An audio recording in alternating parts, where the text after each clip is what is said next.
தூங்கும் புலியினை பறை கொண்டெழுப்புவோம், தூய தமிழரை தமிழ் கொண்டெழுப்புவோம், தீங்குறு பகைவர் இவரென நீக்குவோம், செந்தமிழ் உணர்ச்சியில் வேல் கொண்டு தாக்குவோம். பண்டை பெரும்புகள் கொண்டோமா இல்லையா, பாருக்கு வீரத்தை சொன்னோமா இல்லையா, எண்டிசை வாய்மையால் ஆண்டோமா இல்லையா, எங்களுக்கு இங்குள்ள நரிகளால் தொல்லையா, நாம் தமிழர்.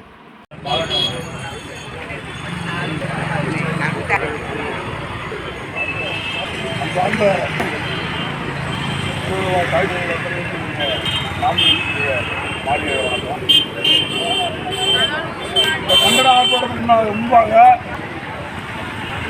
தமிழகத்தில் மூன்றாவது பெரிய கட்சியாக இந்திய தேர்தல் ஆணையத்தை அங்கீகரிக்க வாக்களித்த வாக்காளர் முதற்கண் நன்றி. இந்த ஆர்ப்பாட்டத்தினுடைய நோக்கம் அரசியலுக்கான, மற்ற கட்சி மாதிரி அரசியலுக்காக ஏதோ போட்டிக்காக இந்த ஆர்ப்பாட்டம் கிடையாது. இந்த தமிழர் தேசத்தில் அயோக்கியர்கள் ஆட்சியில் மோசமான சம்பவங்கள் தொடர்ச்சி நடக்கக்கூடாது, இனிமேல் நடக்கக்கூடாது, ஏற்கனவே நடந்துகிட்டு இருக்கு. அதனுடைய உறுதியாக தமிழகத்தின் மற்ற பகுதிகள் நடந்துடக்கூடாது. அதை ஆளும் திராவிட மாடல் அரசு சரியா கொண்டு போகணும் அப்படின்னு அவங்களை கண்டிக்கணும் தான் இந்த ஆர்ப்பாட்டம். கலாச்சாரம் என்ற ஒரு வார்த்தையிலேயே அந்த சாராயம் அரசுக்கு புறம்பாக நடந்த சம்பவம். ஆனா அரசுக்கு புறம்பாக நடந்த ஒரு சம்பவத்தில் இறந்தவர்களுக்கு அரசாங்கம் 10 லட்சம் தருதுன்னா இது எந்த விதத்தில் நியாயம்? முதலாக கேட்ட கேள்வி கேட்டுவேன். என்னுடைய அண்ணன் சீமான் கேள்வி கேட்ட பிறகுதான் சாராயம் ஏன்னா 10 லட்சம் எல்லாருக்கும் ஊதி எல்லாருமே தங்களுடைய கருத்தை பதிவு பண்றாங்க. எங்க அண்ணன் சொன்ன கருத்து உண்மைதான், பொய் இல்ல. அதே போல எங்கள் அண்ணன் நேரடியாக கள்ளக்குறிச்சி சம்பவத்துக்கு அவர்கள் செய்ய விரும்பல, சாவில அரசியல் செய்ய விரும்பல, மற்ற கட்சியெல்லாம் அப்ப இவருடைய அரசு என்ன? தூய நேர்மையான மக்களுக்காக சேவை செய்கின்ற ஒரு ஆட்சி அரசியல், ஜனநாயக அரசியல், மக்களுக்கான அரசியல்.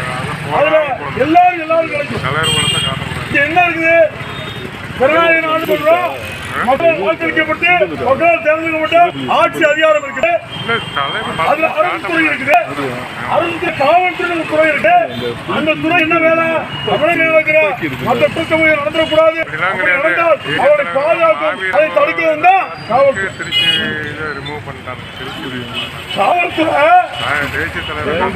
மக்களை பாதுகாக்கவோ இல்லையோ இந்த அயோக்கிய திருட்டு ஆட்சியர்களோட நிறைய பாதுகாப்பு. கள்ளச்சாராயச்சாவுக்கு காரணமான ஸ்டாலின பாதை விடாது அப்படின்னு நம்ம கட்சி உறவு ஓட்டம். அதை போய் ஒரு காவலர் உனக்கு ஒட்ட யாரு அனுமதி கொடுத்தாலும் கேட்கல, உனக்கு மேல கொடுக்க யாரு அனுமதி விட்டா அவன் தான் கொடுத்துருக்காங்க. பைத்தியக்காரா யாரு கொடுத்துருக்கா? உங்களுக்கு என்ன கொடுத்துருக்காங்க? உங்களுக்கு காவல் காக்கிறது, மக்களை பாதுகாக்கிறது உங்க வேலை. மக்கள் அரசுக்கு எதிராக ஒரு சம்பவத்தை கண்டித்து தன்னுடைய கருத்தை பதிவு தடுப்பதற்கு காவல்துறை கொடுக்கிற அதிகாரம். போஸ்ட ஒட்டும் போது எங்க தலைமை ஒட்டுறவனுக்கு வார்த்தைய புஸ்தகம் இருக்காரு அந்த காவலர். அந்த காவலர் யாருன்னு தெரியல, அந்த காவல் யாருன்னு தெரியல, ஒட்டுறவனுக்கு தெரியல. அவர் தெரிஞ்சாலும் அந்த காவலரை என்ன பண்றது எனக்கு தெரியல. நீ காவல்துறை வேலை வைக்கிறீங்கன்னா காவலரை நாங்க மதிக்கும், காவலர் மிகுந்த பற்று வச்சிருக்கோம். ஆனா பற்று வச்சிருந்த பைத்தியங்கள் நினைச்சார். தமிழகத்தில் நடந்த இந்த குற்றச்சம்பவங்களுக்கு காவல்துறைக்கு தெரியாமல் எங்கும் எது நடக்குது. கஞ்சா விற்கிறதுல இருந்து சாரா விற்கிறதுல இருந்து அரசுடைய மதுபான கடையை ஒருத்தர் 10 பாட்டு வாங்கி லீவ் நடத்துறான், விற்கணும் அவனை பிடிச்சு கொண்டு வந்து வழக்கு. அதே போல அரசு விற்ற மதுபான கடையில சாராயத்தை வாங்கி குடிச்சு வாகனத்துல போனா பிடித்து விட்டு வாகனம் ஓட்டான்னு சொல்லி 12,000 ரூபாய் ஃபைனை பிடிச்சு போட்டுருக்கேன். பயிற்சிருக்காங்களா? கேவலமான உங்க ஆட்சியில வேலை ஒரு மாதிரி அன்றாட ஆட்சியா கூலியா கடைக்கு போயிட்டு அவன் பாடப்படுத்துறீங்க. பஞ்சாயத்துக்கிட்டு அவனை பிடிக்க வழியில, சாராயத்துக்கிட்டு அவனை பிடிக்க வழியில, அப்புறம் ரோட்ல வேலை பார்த்து போறவன போய் பிடிச்சு வழக்கு போடுறது, ஃபைனை போட்டு அவன் பாடப்படுத்துற வேலையை காவல்துறை காவல்துறை கொடுக்கப்பட்ட வேலை. இதான நீங்க முதல் யோசிக்கணும். காவல்துறை மக்களுடைய துறை, மக்களுடைய வருமானத்தில் சம்பளமாக இருக்கிற இன்னைக்கு தமிழகத்திலே திராவிட ஆட்சியில அரசு துறை யாரும் தான் அரங்குன்னு நினைக்க ஒரு ஆண்டவன் பிள்ளைகளாக வானத்திலிருந்து குற்றவாளி நினைச்சிட்டு இருக்க. அதான் அதான் இந்த மக்களும் இவங்க மக்களானவங்க நம்ம வைப்புல சம்பளம் வாங்குறாங்க மறந்துட்டான்.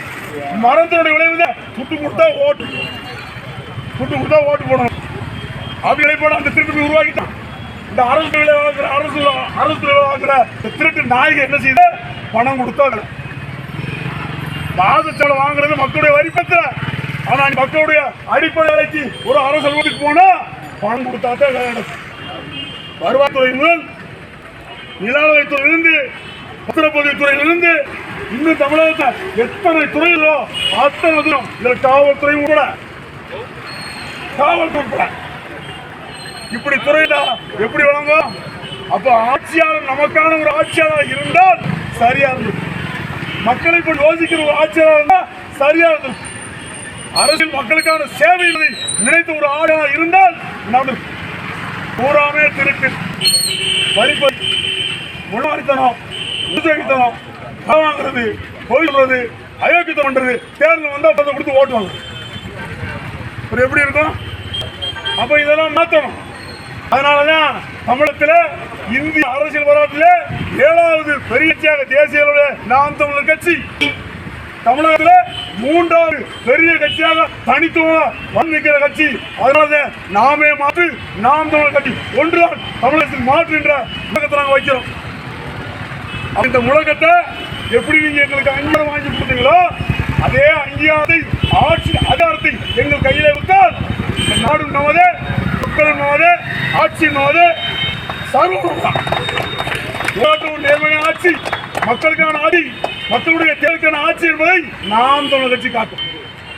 சத்தியமாக காட்டுவோம். இங்க உள்ளவங்க எல்லாம் சும்மா ஓட்டு கூலிக்கு வரல. கொள்கையும் கோட்பாடும் தத்துவத்தையும் இன்னும் மக்களுக்கு சேவை செய்யக்கூடிய நிலைப்பாட்டில் இந்த இடத்துல வந்து நிற்கிறோம். எங்களுக்கு வேலை உண்டு, குடும்பம் உண்டு, பிள்ளைகள் உண்டு, அவர்களுக்கான தேவைகளை நாங்கள் பூர்த்தி செய்யக்கூடிய நிலையாக இருக்கோம். ஆனாலும் அதையும் கடந்து ஒரு பொதுவா மக்களுக்கான அரசியலை பண்ண வேண்டிய ஒரு நோக்கத்திற்காகத்தான் இன்னைக்கு இந்த இடத்துல வந்து எங்களுடைய கண்டனங்களையும் எதிர்ப்பையும் தெரிவிக்கிறோம். என்னுடைய கடைசி கோரிக்கை என்னன்னா, காவல்துறையை பொறுத்தவரைக்கும் எங்களுக்கு இந்த ஆர்ப்பாட்டத்துக்கு ஒரு ஒளிவுக்கு அனுமதி கூட கொடுக்கிற அளவுக்கு காவல்துறை அரசு நிறுத்தி அவ்வளவு பயம். நாம் தமிழோட அவ்வளவு தூரமா பயம். சும்மா வெறுமாயவே வேட்டையா வாங்க மைக்கு கொடுத்தா கதை தாங்காது விடுதலை தாங்க முடிவு வந்துட்டான். சும்மாவே நீங்க ஆட்டை வாங்க காலில் கலைஞர் கட்சியெல்லாம் விடைய மாட்டேன் தெரிஞ்சிருக்கு. ஆட்சியாளருக்கு தெரிஞ்சிருக்குது, இங்க உள்ள காவல்துறை தெரிஞ்சிருக்கு. நீங்க எங்களுக்கு அனுமதி கொடுக்கணும் இந்த இடத்துல நடக்கும். இன்னும் வேண்டாம். இன்னைக்கு இந்த கல்புரி சமூகத்தை இந்த கூட்டத்தில் ஆர்ப்பாட்டத்தினால பண்ண கண்டிக்கிறோம். இது அரசு எடுக்காத தெரியும். அது கையாளாத அரசு, ஒன்றும் தெரியாத அரசு, நிர்வாகம் என்ன இல்லாத ஸ்டாலின், மூளையே இல்லாத ஸ்டாலின். இன்னும் சொல்ல போனா அவர் உடம்பு ஒப்பத்தை தயாரிச்சு பண்ணி மூளை செத்து போட்டு அவருக்கு மூளை கிடையாது. மூளை இல்லை, அவருக்கு சொந்த மொழியும் இல்லை, செய்மொழியும் இல்லை. ஒரு முட்டாளை கொண்டு போய் தமிழகத்தில் முதலமைச்சர் அமர்த்தினா இந்த நாடு எப்படி விளங்காது. பிரசாந்த் கிஷோர் கூட இன்னைக்கு சொல்லியிருக்காங்க, அந்த ஆளு அடுத்த தேர்தலில் திமுக தோல்வி அடையும். பிரம்மாண்டமான வெற்றியை பெற்ற திமுக பாராளுமன்ற தேர்தல் அடுத்து நடக்கூடிய சட்டமன்றத்தில் மிகப்பெரிய தோல்வியை தருவது சொல்லிட்டான். அவனுக்கு தெரிஞ்சு சொல்லிட்டான். அதற்கு ஏதுவாக இந்த பொதுமக்கள் எங்களுடைய கருத்தை வலுப்படுத்தும். நாம் அதை பலப்படுத்தணும். மக்களுக்கான நேர்மையான, தூய்மையான, உண்மையான ஆட்சி நிர்வாகம் நடக்கணும்னா நாம் வந்து ஆதரிச்சு ஆகணும். வேற வழியே இல்லை என்பதை கேட்டுக்கொண்டு என்னுடைய இந்த நாம் தமிழ் கட்சிய இந்த ஆர்ப்பாட்டத்துக்கு என்னை அழைத்திருக்கு தொகுதியுடைய அத்தனை நெஞ்சாந்த நன்றி கொண்டு இதை உரையை முடித்துள்ளேன். நன்றி வணக்கம். நாம் தமிழர்.